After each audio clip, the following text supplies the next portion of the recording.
Các bạn đã bao giờ nghĩ sáng ngày mai thức dậy mình sẽ ở một đất nước mới, mình sẽ đến quán cà phê làm việc và kết bạn với rất nhiều người bạn mới.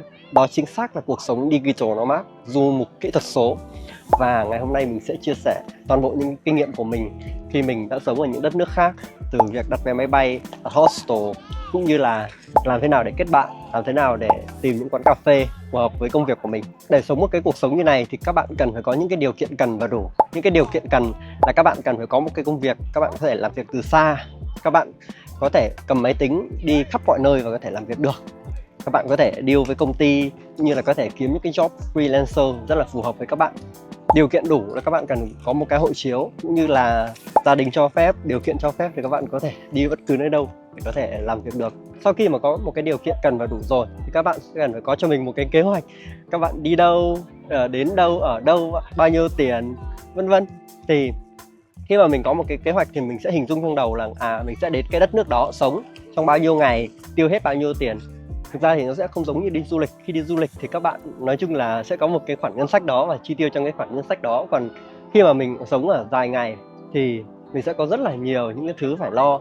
Ví dụ như là tìm chỗ ở này, tìm chỗ làm việc này, rồi thậm chí là những cái đơn giản như là tìm chỗ nào để giặt quần áo, vân vân. Mình nghĩ là để trải nghiệm một cái cuộc sống local thì các bạn có thể chọn những cái quốc gia mà nó gần gũi với văn hóa Việt Nam hơn. Ví dụ như là Bangkok hay là Malaysia thì là một cái lựa chọn rất là gần với văn hóa Việt Nam. Nhưng nếu mà đến một phát mà đến hẳn châu Âu hoặc là châu Mỹ thì nó sẽ là sốc văn hóa toàn tập. Nhưng mà đến một cái đất nước nó xem với văn hóa Việt Nam thì nó cũng sẽ có rất là nhiều những cái điều nó xem và các bạn sẽ dễ thích nghi hơn. Khi mà mình có một cái plan, mình sẽ đi đâu, tiêu bao nhiêu tiền một tháng thì các bạn sẽ biết được chính xác cái đất nước của mình sẽ đến làm gì. Và lúc đó các bạn cần đặt vé máy bay. Mình sẽ có một cái kinh nghiệm chia sẻ với các bạn khi đặt vé máy bay, một cái kinh nghiệm xương máu. Và cái kinh nghiệm này nó đúc kết từ bản thân mình cũng như là những người bạn của mình. Khi mà các bạn đặt vé máy bay, các bạn hãy chú ý cái chiều về. Bởi vì là mình sẽ đi theo diện visa du lịch, hoặc là các bạn sẽ có những cái visa nó cao cấp hơn. Ví dụ như là visa du học thì sẽ ok hơn. Nhưng mà thường mình sẽ đi những cái đất nước mà là visa du lịch. Thì các bạn lưu ý là đừng đặt quá dài ngày. Bởi vì là có một cái rủi ro khi các bạn đặt quá dài ngày là bên nhân viên hải quan họ sẽ hỏi bạn là tại sao mà đi nhiều như thế. Bởi vì họ rất là sợ các bạn là đi đến đó sau đó thì ở lại và làm việc bất hợp pháp. Thì có một cái mẹo như thế này, các bạn đặt vé về khoảng tầm 5 ngày. Ví dụ như là ngày hôm nay đi thì 5 ngày sau về. Và chú ý là cái vé về này các bạn mua thêm cho mình một cái lựa chọn là có thể thay đổi ngày hoặc là có thể hủy được. Cái điều này vô cùng quan trọng nhé. Khi mà các bạn đến, nhân viên hải quan sẽ hỏi các bạn là các bạn đi bao nhiêu ngày. Nếu mà các bạn trả lời là tôi đến 1 tháng thì chắc chắn là rất có khả năng các bạn sẽ bị từ chối nhập cảnh. Đây là một điều rất là quan trọng. Nhưng mà nếu mà các bạn nói rằng là tôi đến 5 ngày thôi, chắc chắn là sẽ pass luôn, họ sẽ không hỏi thêm gì nữa. Nếu mà các bạn nói rằng tôi đến đây 30 ngày, họ sẽ bắt đầu hỏi bạn là mày sẽ đi những đâu, có ai ở đây không. Thì lúc đấy mà các bạn mà ấm ứ hoặc là trả lời không rõ ràng là họ sẽ từ chối nhập cảnh ngay lập tức. Đây là một cái kinh nghiệm rất là xương máu mình sẽ chia sẻ với các bạn. Khi mà đến nhập cảnh thì các bạn cứ tự tin thôi, nói rằng là tôi nhập cảnh 5 ngày và tôi đến đất nước này du lịch và tôi sẽ đi những cái địa điểm này, địa điểm kia. Và các bạn sẽ cần đưa cái vé trở về cho họ. Và lúc đấy khi mà các bạn nhập cảnh xong rồi thì các bạn hoàn toàn có thể thay đổi vé về và các bạn có thể ở trong cái thời hạn của cái visa đó. Ví dụ như ở Thái Lan thì các bạn có thể ở 60 ngày, ở Malaysia hoặc Indonesia các bạn có thể ở 1 tháng. Thì trong cái khoảng thời gian đấy các bạn thích ở bao nhiêu cũng được. Thì cứ đến gần hạn thì mình quay trở lại hoặc là mình đến đất nước khác thôi. Nhưng mà chú ý là đừng đặt vé máy bay 1 tháng nha. Malaysia là một cái nước mà họ sẽ hỏi rất là nhiều với các bạn. Khi mà đến được quốc gia đó rồi thì thông thường sẽ có một vài những cái issue. Đầu tiên là về thanh toán, thứ hai nữa là về chỗ ở, thứ ba nữa là chỗ làm việc. Thì 3 cái này mình sẽ chia sẻ với các bạn ngay sau đây. Đầu tiên là về thanh toán. Thường những cái quốc gia mà các bạn đến, các bạn để ý xem là họ có ví điện tử hay không. Ví dụ như là ở Malaysia thì nó có cái ví Tap and Go. Mình sẽ để một cái link ở phía trên này và cái link ở description để các bạn có thể tham khảo. Thì ở Malaysia các bạn hoàn toàn có thể có một cái ví Tap and Go và các bạn có thể chuyển khoản cho họ thông qua cái ví đó rất là đơn giản và dễ dàng. Còn ở Thái Lan thì nó có một cái ví là True Wallet. Thì các bạn cũng có thể là nạp tiền vào cái ví đấy và thanh toán như bình thường. Có một cái điểm đặc biệt mình rất là thích là Một vài những cái quốc gia ví dụ như Singapore thì họ sẽ là thanh toán bằng thẻ rất là dễ dàng luôn. Mình rất là ngại mang rất nhiều tiền mặt đi, nhưng mà mình vẫn khuyến khích các bạn là đổi một chút tiền mặt. Các bạn nên đổi ở Việt Nam nhé, nên đổi ở Việt Nam thì tỷ giá nó sẽ tốt hơn rất nhiều. Nếu mà các bạn mang tiền Việt sang bên đất nước của họ và các bạn đổi, hoặc là đổi sân bay, tỷ giá rất là tệ luôn. Mình nhớ là mình đổi tiền Việt ở Bangkok, chỗ nào cũng giá, trời ơi, giá nó bằng một nửa luôn, xót xa lắm luôn. Nên là tốt nhất là đổi ở Việt Nam. Dự đoán cái số tiền mà các bạn cần chi tiêu trong cái khoảng thời gian đó, đổi ở Việt Nam, sau đó thì sang nước ngoài và dùng thôi. Hoặc là các bạn có một cái ví điện tử của cái đất nước đó là tốt nhất. Nếu mà các bạn có một cái ví điện tử rồi thì các bạn sẽ cần phải nạp tiền vào cái ví điện tử đó, và đâu đó sẽ mất khoảng tầm 2.6% để nạp tiền vào cái ví đó. Đó là cái phí là phí convert tiền tệ. Ngoài ra thì các bạn chịu thêm một vài những cái phí khác linh tinh. Ví dụ như là phí thanh toán quốc tế 1% thì nó rơi vào đâu đó dưới 5%, thì mình nghĩ là cũng có thể chấp nhận được, một số tiền bé bé thôi. Còn nếu mà ra quầy đổi thì nó rơi vào tầm 1%, ok nhất. Đổi sang tiền mặt vẫn là một cái mức ok nhất nếu mà các bạn đi dài ngày. Ở Malaysia thì cái ví điện tử nó gần như một cái ngân hàng luôn. Các bạn có hẳn số tài khoản, các bạn có thể lấy được cả cái thẻ visa của nó luôn. Còn ở Bangkok thì nó sẽ là, ở Thái Lan thì nó sẽ là ví True Wallet, thì nó chỉ thanh toán được ở những cái quầy ví dụ như ở 7-Eleven, hoặc là đi đến một vài những cái trung tâm thương mại thì các bạn có thể thanh toán được. Các bạn không thể transfer tài khoản, không chuyển khoản được, bởi vì là ở Thái Lan để mà chuyển khoản được thì các bạn cần phải có một cái visa nó dài hơn visa du lịch. Nó giống như kiểu là visa du học, là một cái visa DTV ấy, cái visa dài hạn ở đấy thì các bạn có thể mở được cái tài khoản đó. Bây giờ đến chỗ ở nhá. Cái này là điều rất là thú vị này. Bình thường các bạn đi du lịch đúng không? Các bạn sẽ cần tìm một cái khách sạn rất là sang trọng. Nhưng nếu các bạn ở đó 30 ngày thì tưởng tượng thế nào? 1 triệu một tháng, 30 ngày sẽ là 30 triệu. Trời ơi, 30 triệu ở Việt Nam các bạn có thể thuê được một cái nhà rất là đẹp, một cái biệt thự luôn. Thì làm sao chỉ chi tiêu ở trong một cái mức mà có thể cho phép, thì hostel là một cái lựa chọn rất hợp lý. Mình nhấn mạnh là hầu hết digital nomad đều ở hostel. Thì có rất là nhiều những issue khi các bạn ở hostel, thì thường là ở chung nhá. Có rất là nhiều những cái vấn đề khác nhau. Mình sẽ chia sẻ làm sao để pass qua tất cả những cái vấn đề đó. Hostel thì rất là rẻ, ở Malaysia sẽ rơi vào đâu đó tầm 120.000, 100.000 đến một đêm. Thì đâu đó một tháng các bạn chỉ tiêu tầm 3 triệu cho tiền ở. Còn ở Bangkok thì nó còn rẻ hơn cơ. Ở Bangkok thì tầm 100.000 một đêm. Đây là cái phần thú vị này. Khi mà các bạn ở hostel, đầu tiên là thường thì hostel họ sẽ bật điện cả đêm, hoặc là có những cái hostel họ sẽ tắt điện. Thì các bạn cần có cho mình một cái bịt mắt, mặc kệ thời tiết luôn, sáng như nào, tối như nào, mình không quan tâm. Thì khi mà các bạn có một cái bịt mắt rất là rẻ thôi, đặt trên Shopee thôi, mình sẽ để link luôn cho các bạn. Thì bịt mắt lại và ngủ một đêm ngon lành, và không quan tâm là ai bật điện, ai tắt điện cả. Tiếp nữa là âm thanh. Các bạn lo sợ nhất là hostel tự nhiên có một người ở bên cạnh, họ thức dậy và họ làm ồn, đúng không? Có một bí mật, đó là có một cái loại foam mà các bạn đeo vào tai, nó sẽ giảm được từ 30 đến 32 decibel. Đây là một cái mà mình rất là thích ở môi trường hostel, bởi vì là khi mà các bạn đeo vào, gần như các bạn không nghe thấy một cái gì nữa. Chỉ khi mà họ bật nhạc quá to thôi, nhạc kiểu nhạc DJ á, thì mình mới nghe được thôi. Còn nếu mà những cái tiếng nói chuyện rất là bình thường, bởi vì hostel họ rất là hạn chế nói chuyện, và khi mà họ thức dậy hoặc là họ có động chạm cái gì đó mà nó có âm thanh thì mình vẫn ngủ ngon bình thường. Nhưng mà cái đặc điểm của cái foam này là các bạn sẽ bị hơi đau tai một chút, giống như các bạn đeo tai nghe ấy. Thì nó chỉ bị khoảng tầm 2 ngày thôi. Thì sau khi đó các bạn đeo quen rồi thì các bạn thấy nó rất là bình thường. Và gần như là trong cái quãng thời gian mình digital nomad của mình thì mình đều đeo cái foam đó, và mình ngủ một cái giấc ngủ rất là ngon. Đeo cái foam đó thì không nghe thấy tiếng báo thức. Và mình sẽ không nghe thấy tiếng báo thức. Làm sao? Ok, đó là lý do mình mua cái đồng hồ này. Cái đồng hồ này nó báo thức và nó rung lên ở trên tay mình, và nó báo thức mình. Thì cũng là một điều thú vị. Mình nghĩ là không cần đến âm thanh báo thức đâu, bởi vì là ở hostel thường người ta không đặt báo thức bằng âm thanh, bởi vì là họ sợ làm ảnh hưởng đến người khác. Nên là mình nghĩ là cái đồng hồ này khá là ok. Và điều đó là hai cái điều mà các bạn sợ nhất, đúng không? Ok, đã được giải quyết. Và các bạn ở hostel một cách ngon lành và như một cái nhà của mình. Mình chia sẻ thêm một cái mẹo nhỏ nhỏ, đó là mình đã mang cả một cái chăn và một cái gối. Lúc đó thì nguyên cái hostel nó biến thành một cái nhà di động của mình. Và mình nghĩ rằng là chăn gối ở hostel thì thường hên xui lắm. Có những cái chỗ hostel thì nó rất là sạch, có những cái chỗ hostel thì nó không được sạch lắm. Thì lúc đấy mình đã có chăn có gối của mình rồi, và mình thoải mái như ở nhà mình. Và có một cái foam ở tai này, rồi một cái bịt mắt, rất là thoải mái luôn. Và gần như là đó là một cái căn nhà di động của mình.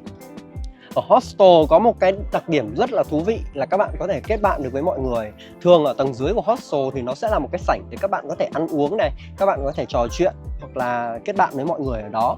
Thông thường thì buổi tối ấy, mọi người hay ở dưới hostel và mọi người trò chuyện với nhau và kết bạn với nhau, giao lưu văn hóa rất là thú vị. Hoặc là ngay ở trên chính hostel và những cái lúc mà mọi người chưa đi ngủ ấy, mình đã kết bạn được rất nhiều người ở trong hostel nhá. Mình đã kết bạn được với một vài anh bạn ở Bangladesh và có hẳn contact của các bạn ấy, và các bạn ấy edit video khi mà mình cần thì mình có thể contact với các bạn ấy.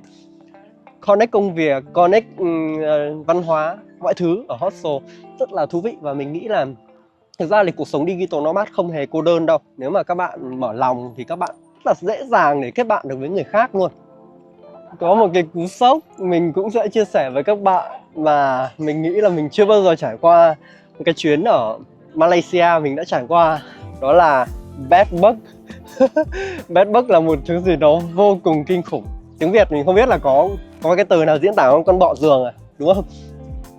Cái con bọ giường đấy nó là một cái con bọ, nó rất là nhỏ, nó chỉ nhỏ bằng cái đầu tăm thôi, các bạn rất là khó để phát hiện ra nó. Và nó chỉ hoạt động về đêm khi mà các bạn bắt đầu ngủ. Nó bắt đầu là nó bò lên người của các bạn và nó cắn các bạn. Thì cái con bọ đấy khi mà nó cắn mình ấy, mình sẽ cho các bạn xem cái ảnh này này. Trời ơi, nó nguyên một ngày nó ngứa mà rất là khó tả. Các bạn phải tưởng tượng là khi mà nó hết ngứa rồi thì rất có khả năng là tối hôm đó các bạn sẽ bị bedbug cắn tiếp. Mình rất là may mắn vì đợt đó mình có một người bạn local và nói cho mình biết là mình bị bedbug, chứ không mình cũng không biết là tại sao mà tự nhiên nó ngứa. Mình nghĩ là do là cái giường của họ nó bẩn. Mình đã thay hẳn cái ga của mình và cái chăn của mình rồi mà nó vẫn bị. Thế lúc đó người bạn mình nói rằng là đó là bedbug cắn, và mình đã bôi thuốc và nó đã ok, và mình đã sử dụng cái bàn lá ấy. Mình sẽ lá hết cái giường của mình đi và bedbug nó chết hết. Và ngày hôm sau thì mọi thứ bình thường. Hành trang của mình là một cái vali 24 inch. Mình sẽ có quần áo đủ cho một tuần mặc này. Mình sẽ có đồ để skincare.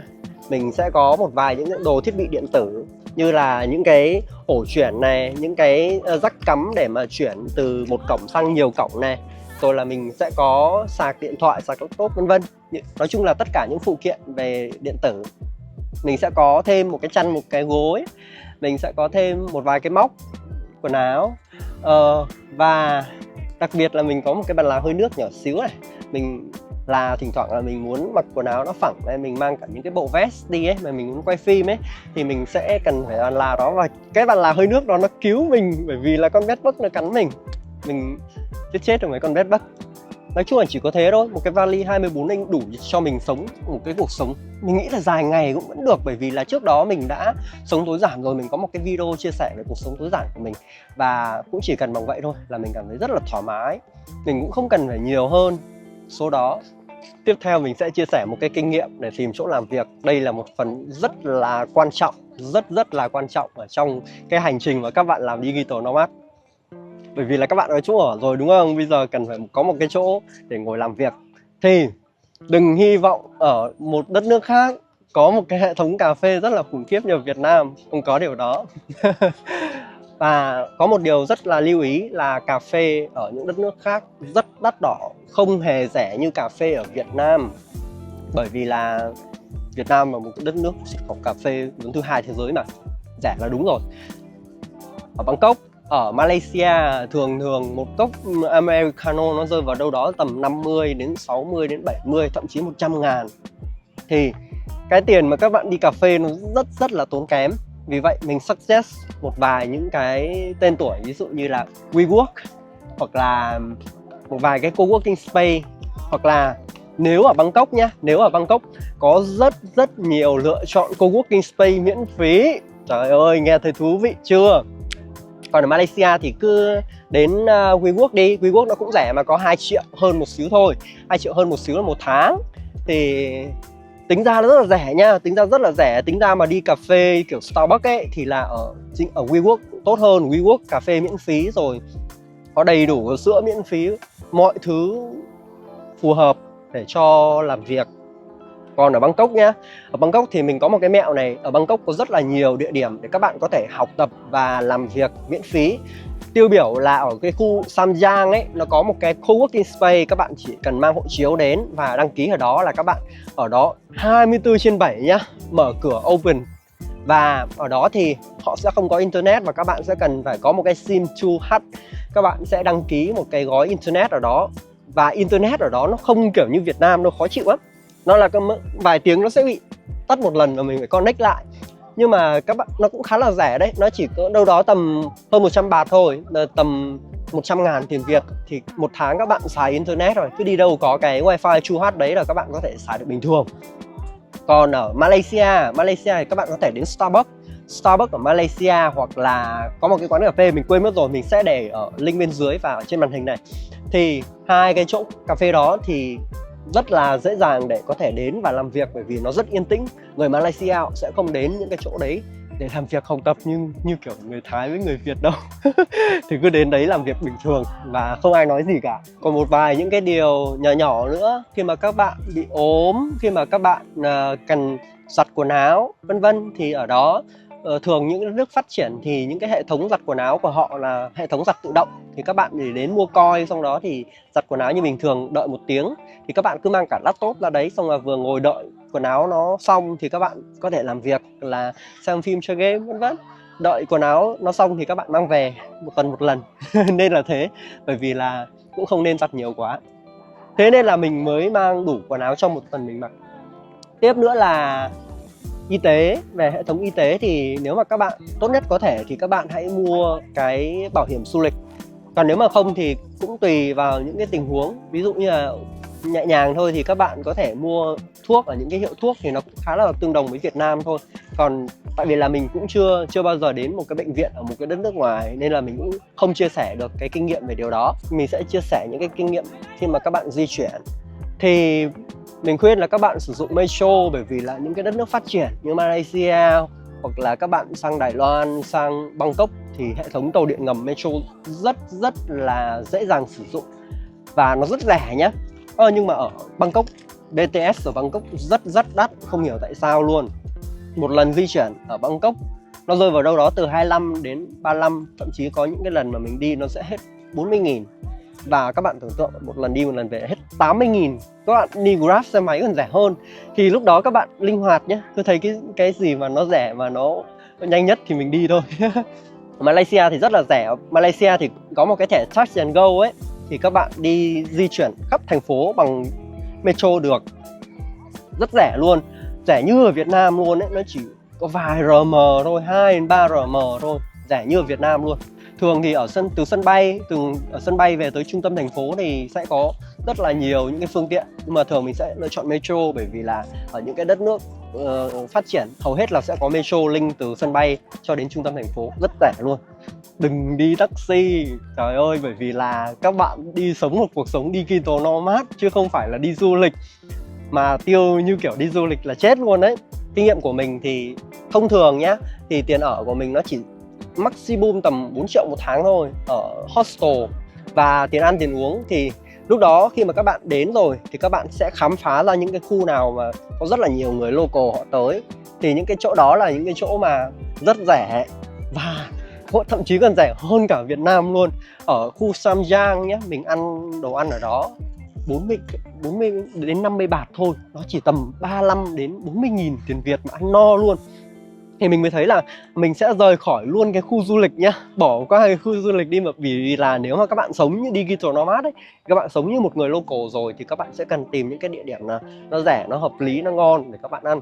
Và thông thường thì là tiền ở của mình tầm 4 triệu, tiền ăn của mình đâu đó tầm 4 triệu, tầm đó. Phí di chuyển các thứ, đi chơi, đi bar, đi pub các thứ thì nói chung là nó dưới 15 triệu là thoải mái cho một tháng sống ở nước ngoài. Tin được không? Đặt vé máy bay thì các bạn cứ đặt sớm trước đi, xong là nhớ là thường mình sẽ đặt vé máy bay ở trên trip.com, bởi vì nó có một cái lựa chọn là có thể hủy được chuyến. Cái cuộc sống digital nomad có thể là các bạn sẽ cảm thấy rất là chán đất nước này và các bạn muốn đến cái đất nước khác ngay lập tức. Thì lúc đó nếu mà các bạn không có lựa chọn hủy chuyến rất là khó, lúc đó các bạn sẽ gần như là mất trắng luôn cái vé đó, hoặc là các bạn phải cố gắng chịu đựng ở cái đất nước đó. Và đừng quên subscribe kênh của mình. Mình sẽ có một cái phần 2 chia sẻ nhiều hơn những cái kinh nghiệm về một cuộc sống digital nomad. Mình sẽ chia sẻ thêm về cách để các bạn kết bạn, làm sao để đi bar, làm sao để đi đến những cái vùng ngoại ô, thậm chí là đi khám phá rừng, khám phá núi ở những cái đất nước khác. Kinh nghiệm rất là xương máu của mình. Ok, cảm ơn các bạn đã theo dõi, đừng quên subscribe nha.